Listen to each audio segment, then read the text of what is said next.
नमस्कार दोस्तों। जय हनुमान, जय माता लक्ष्मी, हर हर महादेव। दोस्तों, सबसे पहले अपनी पूरी सच्ची श्रद्धा से कमेंट में लिखे जय माता लक्ष्मी। माता लक्ष्मी की कृपा से आपके घर में धन दौलत की बरकत होना शुरू हो जाएगी। दोस्तों, क्या आप भी अपने घर की सुख शांति, संतान की कमी या धन की कमी और कर्जे से परेशान हैं? या आपका भाग्य आपका साथ नहीं दे रहा है? या फिर आपके घर में लक्ष्मी का वास नहीं हो रहा है? आपके घर की सुख शांति में रुकावट आ रही है और आपके कार्य नहीं बन रहे हैं? तो दोस्तों, आज की इस वीडियो में एक बहुत ही महत्वपूर्ण जानकारी देने वाले हैं। जो भी महिलाएं रात में अपने पति के साथ सोती हैं, उन महिलाओं के लिए यह जानकारी बहुत ही जरूरी है।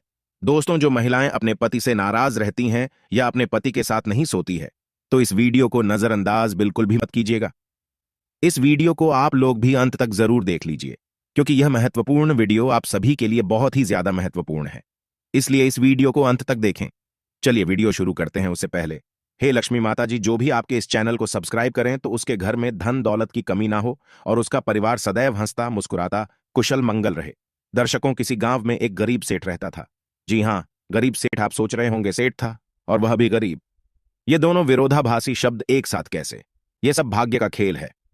दोस्तों, हर इंसान के जीवन में कभी उतार कभी चढ़ाव आते हैं। उसी तरह दयाराम सेठ भी किसी जमाने में बहुत अमीर हुआ करता था और वह खूब दान धर्म और पुण्य भी किया करता था। लेकिन समय पलटा और वह धीरे धीरे अपना धन खोता गया और आखिरकार आज इस हालत में पहुंच गया कि लोग उसे गरीब सेठ के नाम से जानने लगे। लेकिन वह कहते हैं ना कि अच्छे कर्मों का फल देर सवेर ही सही, मिलता जरूर है। ऐसा ही कुछ इस गरीब सेठ के साथ भी होने वाला था। जिस गांव में यह सेठ रहा करता था, वहां पर एक बार राजा के लोगों ने ऐलान किया कि जिसने भी अच्छे काम किए हैं, वह अपने अच्छे काम गिनवाकर राजा से उसके बदले में जो भी उसका मन हो राजा से लेकर जाए। इस ऐलान को सेठ की पत्नी ने सुन लिया। सेठ की पत्नी बहुत खुश हो गई, क्योंकि वह जानती थी कि अपने अच्छे दिनों में सेठ ने अनगिनत पुण्य के काम किए हैं। यह बात जब पत्नी ने सेठ को बताई तो सेठ भी खुश हो गया और बोला, अगर ऐसा है तो फिर हमें बहुत बड़ा इनाम मिलना चाहिए, क्योंकि हमारे अच्छे कामों की सूची बहुत बड़ी है। अगले दिन सेठ सुबह सुबह 4 रोटियां बांधकर राजा के महल की तरफ चल पड़ा। सेठ के घर से राजा का महल काफी दूर था। सफर लंबा था। आधे रास्ते में पहुंचने के बाद सेठ काफी थक गया।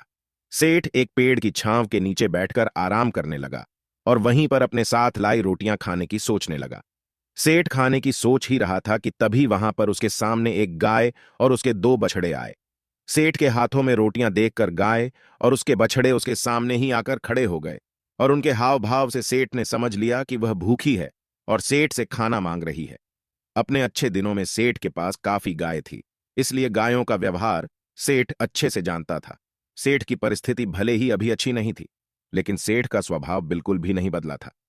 वह पहले से ही परोपकारी था, इसलिए उसको गाय पर दया आ गई और उसने अपने साथ बांध कर लाई। रोटियों में से 2 रोटियां गाय को खिला दी। कुछ ही क्षण में 2 रोटियां खाने के बाद गाय फिर से सेठ की तरफ देखने लगी तो सेठ के मन में विचार आया कि यह गाय ज्यादा भूख ही लगती है। बेचारी को 2 बच्चों को दूध भी पिलाना होता है। इन 2 रोटियों से उसका क्या होगा? सेठ ने उसके पास बची बाकी की 2 रोटियां भी गाय को खिला दी। पास वाले तालाब से सिर्फ पानी पीकर सेठ अपने सफर में आगे बढ़ गया। राजा के दरबार में जब सेठ पहुंचा तो राजा ने पूरे दरबार के सामने सेठ से उसका नाम पूछा और अपने अच्छे कर्मों के बारे में बताने के लिए कहा। सेठ ने राजा को प्रणाम किया और अपने कामों के बारे में बताना शुरू किया।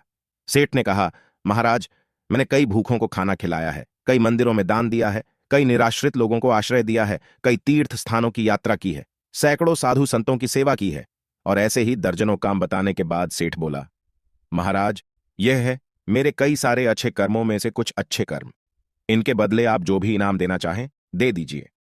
थोड़ी देर सोचने के बाद राजा बोला, अगर तुम्हारे कुछ और अच्छे कर्म है तो वह बताओ, क्योंकि अब तक तुमने जो मुझे बताए हैं उन्हें मैं अच्छे कर्म की श्रेणी में नहीं गिनता।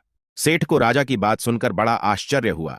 सेठ ने राजा को हाथ जोड़कर कहा, अगर आपको मेरे बताए यह कर्म अच्छे कर्म नहीं लगते या पुण्य कर्म नहीं लगते तो मेरा बाकी के कर्मों का उल्लेख करना फिजूल होगा। आप मुझे इजाजत दीजिए, मैं वापस जाता हूं। सेठ दरबार छोड़कर जाने लगा। तब राजा के दरबारियों में से एक ने राजा के पास जाकर कुछ कहा, जिसे सुनने के बाद राजा ने सेठ को वापस दरबार में बुलाया। राजा बोला, तुमने अपने आज किए अच्छे काम के बारे में तो बताया ही नहीं। सेठ बोला, महाराज, आज मैंने कोई अच्छा काम किया ही नहीं, फिर मैं आपको कैसे बताऊं? राजा ने उसी दरबारी को खड़े होकर सारी घटना बताने के लिए कहा जिसने राजा को उसके बारे में बताया था। दरबारी खड़ा हुआ और बोला, महाराज, जैसे कि मैंने आपको बताया, मैं उसी गांव में रहता हूं जहां पर यह सेठ आराम करने बैठा था और मैंने वहां देखा कि कैसे इन्होंने अपना सारा खाना पास आई गाय को खिला दिया और खुद बिना खाए सिर्फ पानी पीकर भूखे रहे। सेठ को पता चला कि राजा किस बारे में बात कर रहा था तो सेठ ने राजा से कहा, किसी जानवर को खाना खिलाना कौन सा पुण्य का काम है, और इस बात को तो मैंने कब का भुला दिया था।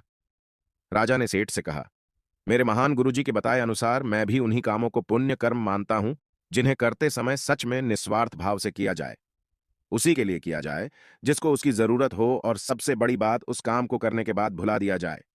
यही कारण है कि आज तुमने जो काम किया वह तुम्हारे किए गए आज तक के सभी कामों में सबसे उत्तम और सर्वश्रेष्ठ था, जिसके लिए तुम सच में इनाम के हकदार हो। इसके बाद राजा ने उस सेठ को अपना सबसे विश्वसनीय सेवक का पद दे दिया। उस राजा के दरबार में बैठने का अब अवसर मिल चुका था। वह बहुत खुश हुआ।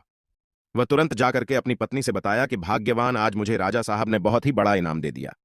उन्होंने मुझे अपने यहां अपना सबसे करीबी सेवक के रूप में रखने को कहा है। यह सुनकर पत्नी खूब खुश हो गई और कहने लगी हैं, भगवान तेरा लाख लाख शुक्र है, आज तूने मेरी सुन ही ली। अब सेठ राजा के निजी सेवक के रूप में राजा के साथ रहने लगा। राजा उस पर बहुत ज्यादा भरोसा करता था क्योंकि उसे पता था कि सेठ बहुत ही ईमानदार आदमी है। वह कभी भी झूठ और बेईमानी नहीं करेगा।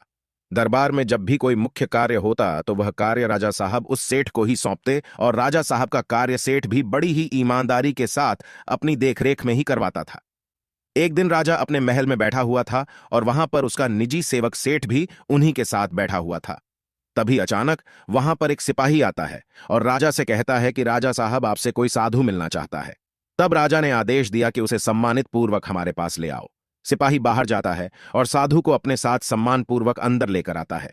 राजा उसे साधु को बड़े सम्मान पूर्वक अपने महल में रखता है और उसे भोजन पानी आदि करवाता है।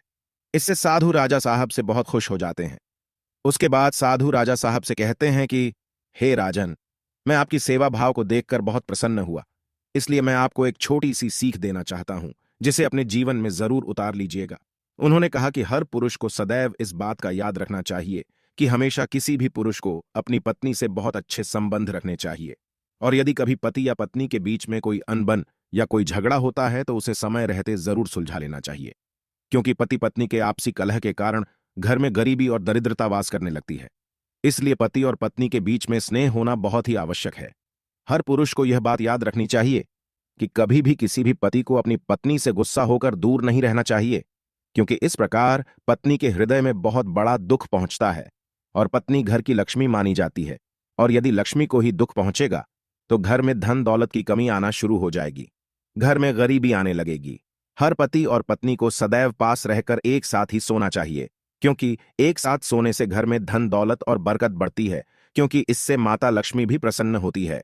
जब घर की लक्ष्मी प्रसन्न रहेगी तो माता लक्ष्मी जरूर प्रसन्न रहेंगी। इतना कहकर वह साधु राजा के राजमहल से चले जाते हैं। कुछ दिन बाद एक दिन राजा का रानी से झगड़ा हो जाता है और वह दोनों अलग अलग जगह पर रहने लगते हैं, अर्थात दोनों एक दूसरे से दूर रहने लगते हैं। रानी अपने कक्ष में सोती थी, राजा अकेले अपने कक्ष में सोते थे, लेकिन रानी राजा को हर रात देखने के लिए उनके कक्ष में जरूर जाती थी। उन्हीं के महल में एक बहरूपिया भेष बदलकर सिपाही के रूप में रहता था, जो कि दूसरे दुश्मन राज्य का खुफिया दूत था।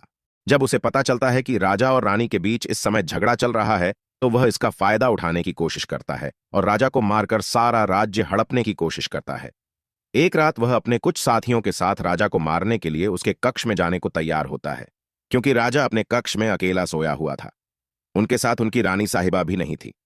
वह खुफिया दुश्मन दूत राजा साहब के कमरे में घुसा और तभी उधर से रानी राजा को रात में देखने के लिए उनके कमरे की ओर आ रही थी।